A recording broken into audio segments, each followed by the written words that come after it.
Okay mga idol, ito para paano gawin yung ano or paano install yung Serato natin. So ito, yun, extract natin gamit ang WinRAR, no? Extract natin. Tapos yun, nandito na siya sa baba. Yan na. Yan na siya, extracted na yan. So open mo siya. Yan. Instruction natin. Paano gawin? Install daw natin. Copy yung ano. Pero meron tayong ibang paraan dyan.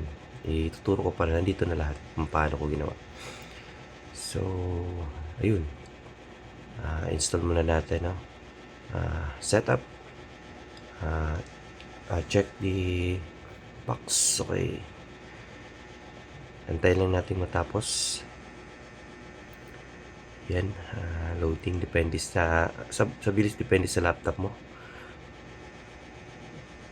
Depende sa laptop. Dapat maganda yung specs ng laptop mo. Naka 8 GB RAM. Kahit naka i3. Ayun. Okay na. Close mo. So, ngayon, yung crack natin, lalagay natin yung crack. Dito tayo medyo mahirap gawin to yung pag ano ng crack. Pero sundin nyo lang to. Isa-isahin nyo lang para makuha nyo. So, ayan. Yung Serato na yan. Yung license na yan, i-copy mo yan. Copy mo lang. Tapos, punta ka sa this PC, ng laptop mo. Hanapin mo yun dun sa ano, yan, this PC or may computer sa mga luma, di ba? This PC, tapos drive C, hanapin mo yung user. Ano pangalan ng user ng laptop mo? Yan, sa akin game changer. Punta ka dyan sa app data. Hanapin mo yung app data sa local, yan sa local. Hanapin mo yung Serato. Yan, Serato. Sa Serato, yan, license. I-copy mo lang dyan sa labas. Paste mo. Okay mo lang. Close mo yan. Ito namang dalawa, kailangan din tong i-replace mo yung nandun mga luma. Kasi ito yung crack. Isa kasama sa crack, copy mo lang. Punta ka ulit sa Drive C. Sa this PC, sa Drive C, yan. Puntahan mo dito sa Programs and Files. Hanapin mo yung Serato ulit. Ayan. Ito yung directory. So, ito yung sasabing directory. Nakikita mo na meron na dyan sa baba. Pero, papalitan mo yan. Paste. Replace.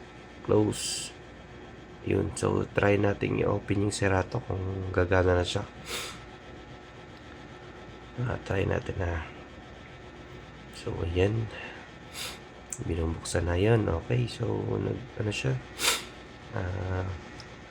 Magbukas siya, tuloy siya. So, skip mo lang kung may manghihingi ng account. Skip mo lang yan. Close mo lang yan. Hindi mo kailangan yan. Naka-active na tayo dyan.